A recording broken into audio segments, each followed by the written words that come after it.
मेरा नाम शीतल है। मेरी उम्र 24 साल है। मैं एक अमीर घर से ताल्लुक़ रखती हूँ। जैसे ही मेरी पढ़ाई पूरी हुई, मेरे माता-पिता को मेरी शादी की फ़िक्र होने लगी। मुझे इस बात से कोई परेशानी नहीं थी, क्योंकि ये तो दुनिया का रीत है। हर लड़की को अपने माता-पिता का घर छोड़कर साजन के घर जाना होता है, और हर माता-पिता की तरह उन्हें भी मेरी शादी की फ़िक्र होने लगी थी, जिसकी वजह से मेरे लिए हमारे ही बिरादरी का लड़का ढूंढा जाने लगा। मैं अपने माता-पिता की एक ही बेटी थी। मैं उनसे दूर होना नहीं चाहती थी, मगर हर लड़की की तरह मुझे भी शादी करनी ही थी। लेकिन मेरे लिए जो भी रिश्ता आता, माँ और पिताजी हमेशा उसमें कोई न कोई कमी निकाल देते और रिश्ते को मना कर देते। अब तो हमें खुद बहुत ज्यादा परेशान हो गई थी कि अब क्या होगा। पिताजी हर रिश्ते से इनकार कर देते हैं। हमारे पड़ोस में एक औरत रहती थी, उनका यही काम था, वो लोगों के रिश्ते करवाती थी। एक दिन वो हमारे घर आई, तब मेरी माँ ने भी उनसे मेरे लिए अच्छे घराने का रिश्ता ढूंढने के लिए कहा। और एक दिन पड़ोसन हमारे घर एक रिश्ता लेकर आए, जो मेरे माता पिता को बहुत पसंद आया था। लड़के का खुद का कारोबार था। उसके घर में उसके माता पिता के अलावा कोई नहीं था। वो बस अपने माता पिता का इकलौता बेटा था। मुझे भी फोटो देखने के साथ ही रमेश पसंद आ गया था और काफी खूबसूरत था। मेरी शादी अब रमेश से हो गई और मैं शादी करके उसके घर चली गई। शुरू के कई दिन बहुत अच्छे गुजरे थे। एक दिन रमेश को अपने काम के सिलसिले में देर से कई दिनों के लिए बाहर जाना पड़ा। मैं उसकी वजह से थोड़ा उदास हो गई थी, लेकिन फिर रमेश बाहर चले गए। दिन गुजरते जा रहे थे। मैंने घर के काम करना शुरू कर दिया, क्योंकि मैं घर में अकेली खाली बैठी किया करती। एक दिन सुबह का समय था, जब हमारे घर का गार्ड हाथ में कुछ पकड़े हुए हॉल में घुसा आ रहा था। मैंने उससे पूछा, यहाँ क्यों आए हो? तो उसने मेरे आगे एक बॉक्स रख दिया और बोला, साहब के लिए एक पार्सल है। मैंने बॉक्स को देखा तो इस पर मेरे ससुर जी के नाम की स्लिप थी।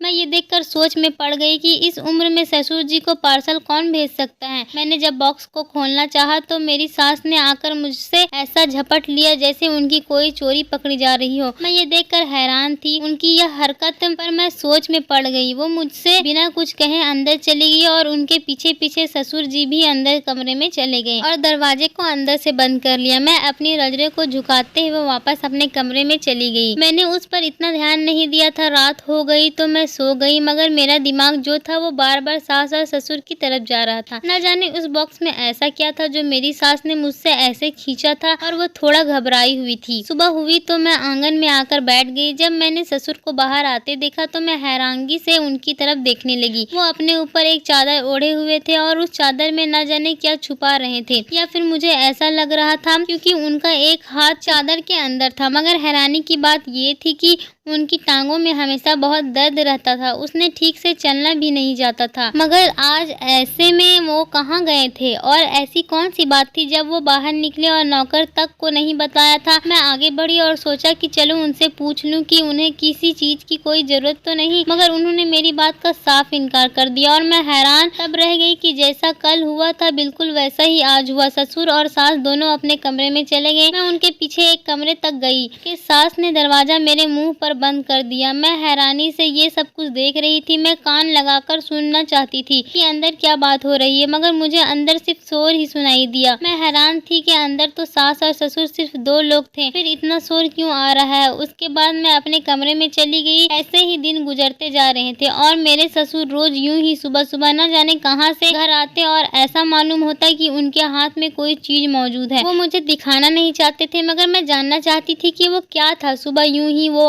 वापस आए तो मैं हैरान रह गई, क्योंकि इस बार मुझे पता चल चुका था कि उनके हाथ में क्या है। शायद वो चीज वो ना हो जैसा मैं सोच रही हूँ।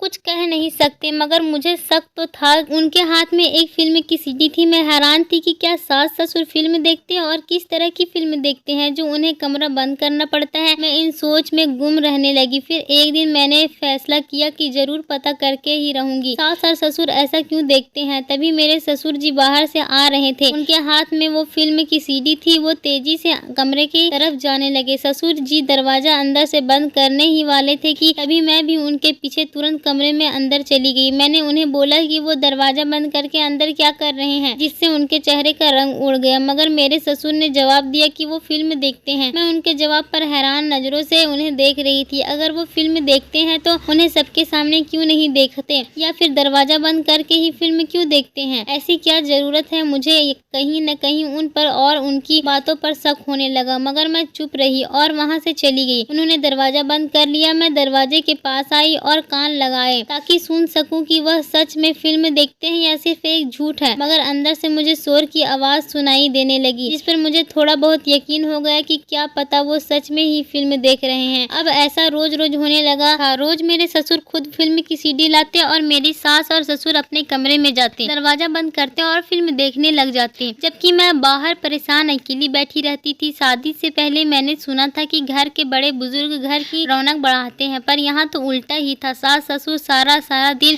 कमरे में रहते और मैं अकेली इतने बड़े घर में इधर उधर मारी फिरती। इतना भी नहीं था कि वो मेरे पास बैठ के 2-4 बोल प्यार के बोल लेते।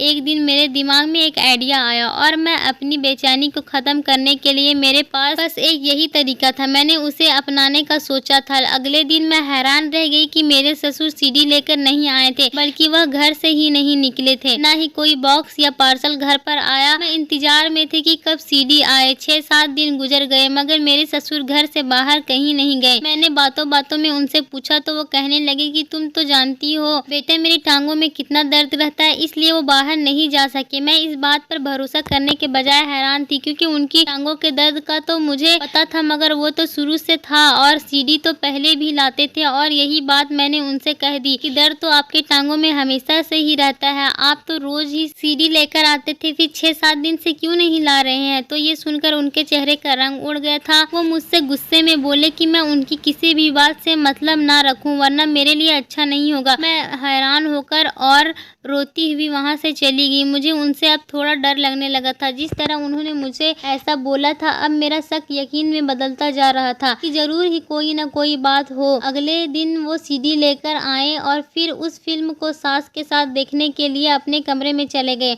और मैं तुरंत उनके पीछे पीछे गई। मुझे डर भी लग रहा था, मगर मैंने हिम्मत रखी। मैं सास ससुर के पास गई और उनसे कहने लगी कि मुझे भी ये फिल्म देखनी है। मैं 1-2 दिन से यही सोचा था कि मैं भी फिल्म देखकर ही रहूंगी, तो जो शक मेरे मन में है वो भी दूर हो जाएगा। मगर ससुर जी की बात सुनकर मैं दंग रह गई। जब उन्होंने मुझे यह कहते हुए मना कर दिया कि मैं ये फिल्म नहीं देख सकती, मैंने हैरत से उनसे पूछा कि आखिर मैं ये फिल्म क्यों नहीं देख सकती, जिस पर उन्होंने मुझे कहा कि यह हमारे जमाने की फिल्म है, इसलिए तुम इसे नहीं देख सकोगी। इतना कहकर उन्होंने दरवाजे को अंदर से बंद कर लिया। अब मैं बाहर खड़ी सोच में डूबी हुई थी कि ये क्या बात हुई भला। आखिर उनके जमाने की फिल्म अगर मैं देखना चाहती थी तो मुझे क्यों रोक रहे थे। मैं बाहर ही बैठ गई। थोड़ी देर बाद सास और ससुर बाहर निकल आए थे। मैंने उनसे कुछ भी नहीं कहा, क्योंकि ऐसा ना हो उन्हें मुझ पर शक हो जाए, इसलिए मैं चुप ही रही। आज तो ससुर के चेहरे पर मुझे थोड़ी सी परेशानी भी नजर आई। मैं सोच में पड़ गई थी। दिन गुजर गया मगर मेरे सवाल के जवाब मुझे नहीं मिल सके। रात हो गई और मैं अपने कमरे में सोने के लिए चली गई। मेरे सास और ससुर भी अपने कमरे में चले गए। आधी रात को जब मेरी आंख खुली, मुझे अपने कमरे से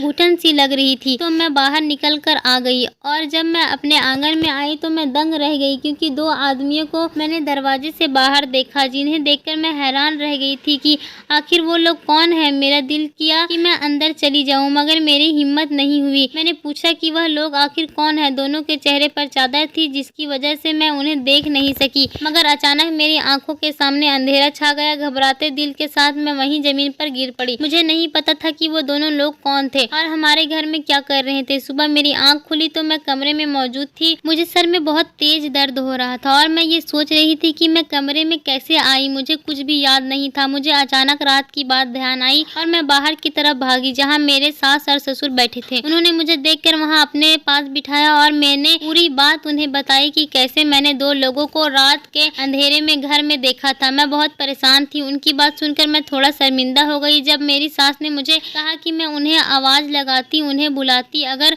ऐसी कोई बात थी तो, मगर मेरे दिमाग में ऐसा कुछ भी नहीं आया था। मेरी सास के कमरे का दरवाजा बंद था, इसलिए मेरा ध्यान ही नहीं गया। लेकिन ससुर जी की बात सुनकर मैं और भी ज्यादा हैरान रह गई। जो उन्होंने मुझसे कहा कि वो सिर्फ मेरा वहम होगा। मैंने परेशानी से उनकी तरफ देखा। मैंने उन्हें समझाने की बहुत कोशिश की कि वो मेरा वहम नहीं था, मगर उनकी हरकत पर मैं दंग रह गई। जब उन्होंने गार्ड को बुलाया और उससे पूछा कि क्या कल रात यहाँ कोई 2 आदमी आए थे। मैंने गार्ड को देखा। मैं हैरानी से उसे देखने लगी। जब उसने जवाब दिया कि वह सारी रात ड्यूटी पर जाग रहा था, मगर कोई भी घर में नहीं घुसा था। अगर ऐसा होता तो जरूर पता चल जाता। दूसरे 2 गार्ड भी यही कह रहे थे। मैं बिल्कुल परेशान हो चुकी थी। अब तो मुझे ऐसा लगता था जैसे मैं पागल हो रही हूँ। मैंने उन्हें समझाने की बहुत कोशिश की, मगर मेरी सास ने मुझे शांत करा दिया कि मैं कुछ दिन से से सही से कुछ खा पी भी नहीं रही हूँ, इसलिए शायद कमजोरी की वजह से गिर गई होगी। उनकी बात पर मैं खामोश हो गई। सारा दिन मैं सोच में पड़ी रही कि अब भी मुझे यही लगता है कि वो मेरा वहम है, और कभी मुझे ऐसा लगता कि सच में वहाँ पर कोई था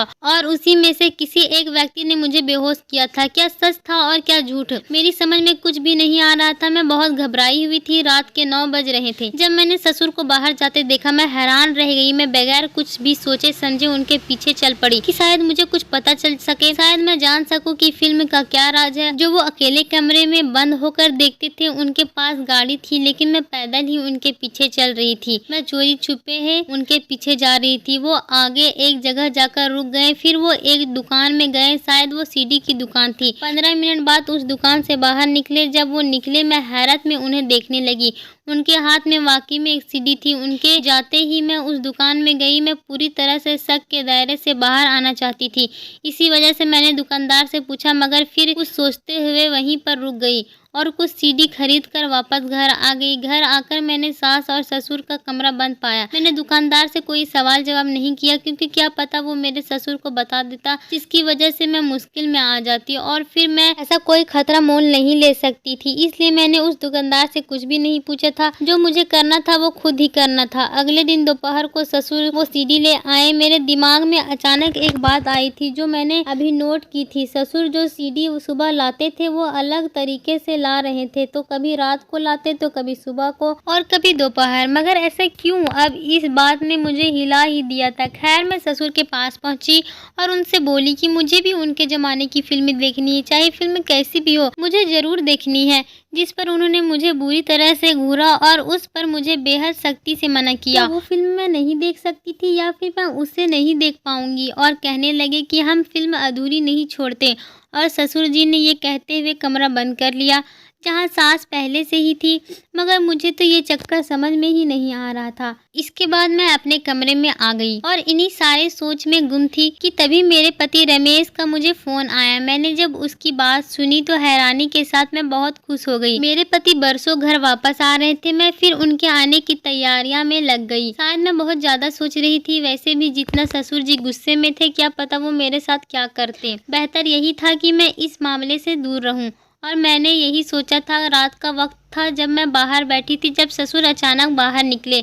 मैं उसी समय एक पेड़ के पीछे छुप गई। उन्होंने मुझे देखा नहीं था। वो फोन पर चलते हुए किसी से बात कर रहे थे और साथ में इधर उधर भी देख रहे थे। मैं हैरानगी से उनकी तरफ देख रही थी। उस पेड़ से निकलते ही मैं थोड़ा पास वाले पेड़ के पीछे छुप गई, ताकि ससुर जी जो बातें कर रहे थे मैं वो साफ साफ सुन सकूं। और फिर ऐसा हुआ, ससुर जी ने जो बोलना शुरू किया, मुझे लगा शायद मैंने गलत सुन लिया। ससुर की बातें सुनकर मेरे पैरों तले जमीन निकल गई। मैं हैरत से उनकी बातें सुन रही थी। मैं उन पर जो शक था वो यकीन में बदल गया। वो अंदर चले गए और मैं भी अंदर चली गई थी, मगर मेरे दिमाग में उनकी यही बातें घूम रही थी जो मुझे बहुत परेशान कर रही थी। अगले दिन भी ऐसा ही हुआ। आधी सच्चाई का तो मुझे मालूम था, मगर सारा सच जानने के लिए मुझे ये जानना बहुत जरूरी था कि सास और ससुर के कमरे में क्या करते हैं। अगर वो सच में फिल्म देखते हैं तो इस फिल्म में ऐसा क्या है जो मुझे देखने से मना करते हैं। वो भी इतने सख्ती तरीके से। मुझे सब कुछ जानना था, और मुझे इतना तो पता चल ही चुका था कि ससुर खुद मुझे सब कुछ नहीं बताएंगे, ना ही जानने देंगे। तो सब कुछ मुझे किसी न किसी तरीके से खुद ही जानना था। ससुर जी शाम को फिर से सीडी ले आए, मगर इस बार मैंने कोई जिद नहीं की थी। वो मुझे देखते ही कमरे में अंदर चले गए थे। मैं आराम से हॉल में बैठी रही। मैं नहीं जानना चाहती थी कि जो मैंने सोचा है वो इस वजह से उन्हें मुझ पर शक हो जाए। मैं आखिर इस राज के बारे में पता करना चाहती थी, इसलिए मेरा खामोश रहना बहुत ज्यादा जरूरी था। मैं अपने कमरे में आकर अपने पति के आने की तैयारियां करने लगी थी। कल मेरे पति की वापस आना था। मैं अलग अलग नौकरों को बताने लगी और अपना पूरा ध्यान काम की तरफ कर दिया। अब बस इंतजार था तो कल के दिन का कि उस राज पर से पर्दा उठाया जा सके, और आखिर इंतजार खत्म ही हो गया। कल का दिन भी आ गया। मैं ससुर की सीडी लाने का इंतजार करने लगी थी। मेरी सास आंगन में बैठी थी। मैं नौकरों को देखने के बहाने बनाती और उठकर अंदर की तरफ जाने लगी। मुझे पता था बस कुछ ही देर में मेरे ससुर जी सीडी लेकर लेकर घर आएंगे।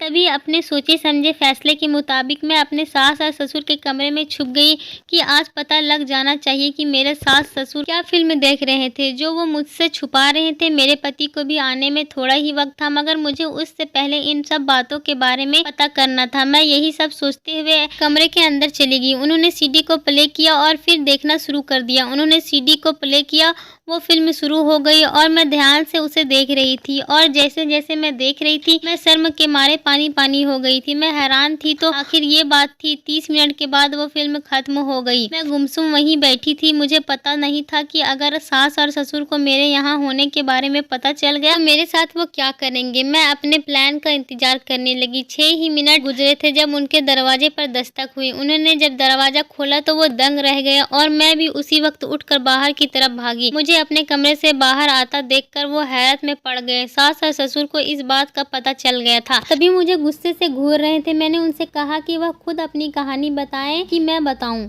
मेरी बात पर वो हैरत में थे। जब पुलिस ने सख्ती की तो वह राजी हो गए। तब तक मेरा पति भी आ चुका था। वो भी हैरान था जब मेरे ससुर ने बोलना शुरू किया। उन्होंने कहा, हाँ, हमने ये सब कुछ किया। हम लोग एक गैंग के लीडर थे। हमारे साथ 2 और आदमी थे।